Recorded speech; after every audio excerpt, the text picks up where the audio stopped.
Sa umaga sa inyo. Nais ko mag-share tungkol kasi sa napakinggan ko kanina, parang muli kong naalala ang mga biyaya ng Panginoon nung ako'y magpasimula ng makakilala sa Kanya. Ako'y lalong higit na nagagalak sa narinig kong pangangaral kanina ng ating kapatid na totoo naman ang biyaya ng Panginoon, unlimited talaga ito. Kasi meron akong na-experience nung una, lalo nung 1986, nung nasa Saudi Arabia ako noon. Totoong pag ang Panginoon ay nagbibigay, totoo po talaga ito, naranasan ko ito. Nais ko i-share ito sa inyo na tungkol sa bagay na ito. Kasi nung nasa Saudi Arabia ako noon, meron akong service na sakyan noon. Nabasag po yung salamin sa likod. Sabi ko, paano na kaya ito? Uuwi ako ng Riyadh, more than 1,200 kilometers mula Jeddah hanggang Riyadh. At saka natatakot po ako na baka siyempre papagbayaran ako ng employer ko.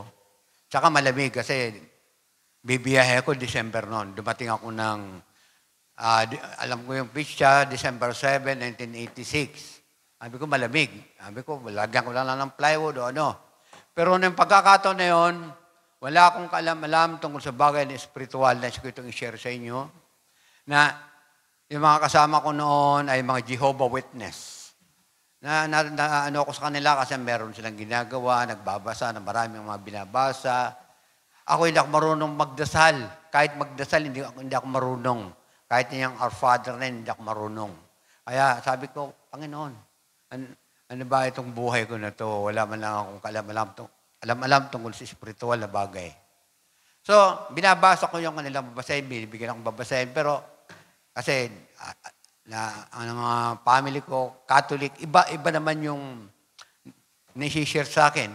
So, may isang pagkakataon, isang Pilipino na kasama ko doon sa trabaho, ibang kumpanya, binigyan po ako ng mga gamit, bagay, at siya yung pinaka-binigay niya sa akin yung Biblia.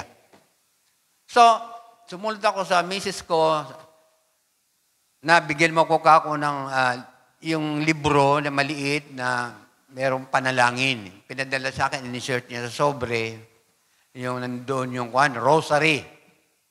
Pero yung panahon na yun ay 15 days or 20 days bago dumating ang pagpapadala mula sa Pilipinas hanggang sa Saudi Arabia. So, noon wala pang cellphone.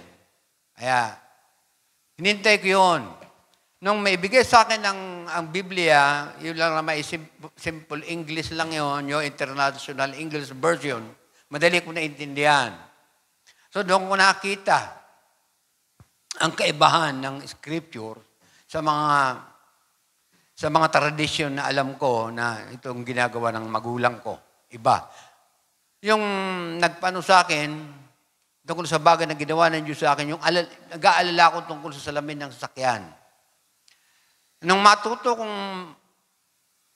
malaman ko doon sa Scripture, sa kasulatan, kung anong sinasabi, nagsimula akong nanalangin sa Panginoon. Sabi ko, Panginoon, simpleng pagpapayag at pagsasalita at panalangin. Kasi tuwing umaga lumalabas ako, umiigib ako ng tubig sa isang bahay na sa subdivision na merong pinagkukunan akong tubig sa tabi. Sa bakod, merong kasi kinukunan tubig yung malamig. Dinadala ko yung container na malaki para magtatrabaho sa buong maghapon. Pero nung gabi na nalangin ako, sabi ko, Panginoon, malapit na kami umuwi sa Riyadh. Wala pong salamin ang sasakyan, malamig. Pwede kong tapalan lang ng plywood. Pero sabi ko, mas maigi kung papapalitan ko ito. Sabi ko, Panginoon, kahit plastic lang, kasi meron plastic glass, di ba? Pwede ba, Panginoon, na bigyan mo ko niyan? Bukas ng umaga. Sabi ko, yun ang faith ko, yun ang pananampalataya, yun ang paniniwala ko na sa maliit na pananampalataya, sa sukat na maliit ng pananampalataya, natupad yun ng umaga. Kung paano nung dumadaan na ako yung sasakyan ko, dinadrive ko yung sasakyan ko, iigib ako, may nandun yung basurahan at doon nakasandal ang yung plastic glass. Sabi ko pa nga, lalagariin ko na lang ito, kung plastic glass ito, para doon ko na lang iporma sa likod sa lalagyan ng salamin ng sakyan. Saktong-sakto, kinaumagahan. Nandoon, nakasandal yung plastic glass, doon kasi may basuran, yung parang lata na malaki, nakasandal yun. Pinangilabutan ako, yung balahibo ko, saktong-sakto kung anong hiningi ko, yun ang binigay sa akin. Yun ang unang-unang experience ko na maraming biyayang tinanggap ko sa Panginoon. Kaya, ito po, kinagagala ko may share sa inyo na yun ang mga, doon ako nagsimula. Bagamat hindi madali na noong maraming taon na nagdaan, pero naroon lagi kong inaalala yun. Noon nga, nung nasa dagat nagtitinda ko,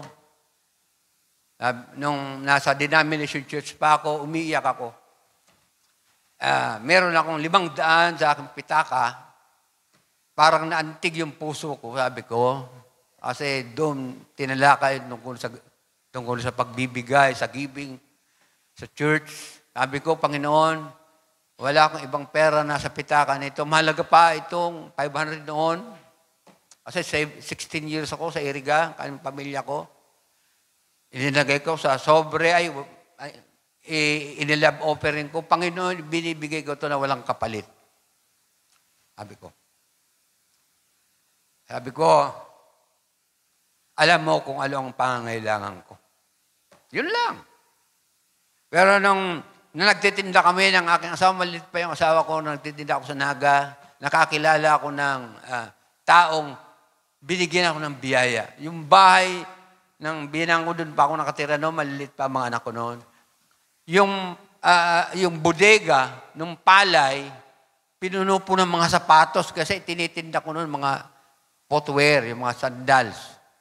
Hanggang doon sa itaas, sa bahay, punong-puno ng sapatos. Kinakain na po yung iba ng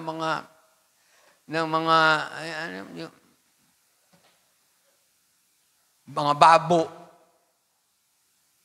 Kaya naalala ko yun, yung pangaral ng ating kapatid, totoo yun sa buhay ko. Sana makatulong ito sa inyo. Huwag po nating lilimitan ng ating Panginoon, maging sa paglilingkod. Yan lagi ang naisip ko. Sa kanapad ko yung kagabi, na pag humingi tayo, huwag po tayong babagin. Sana. Ang Panginoon nagsasabi sa kasulatan, humingi kayo. Huwag niyong tipirin ang paghihingi niyo. Dahil ang Panginoon, kung tama ang puso natin, tama tayo sa Kanya, meron tayong intimacy na relasyon sa Kanya, ang Panginoon hindi niya tayo pababayan sa ating mga pangangailangan. Nagpapasalamat ako sa Panginoon dahil sa totoo lang, yun ang hinihiling ko, ang mga pamilya ko, sana ay nandoon ang pagpapala espiritual. Sa mga bagay na pangangailangan, alam ko, idaragdag niya lamang ito. Maraming salamat. Yan po ang aking patotoo.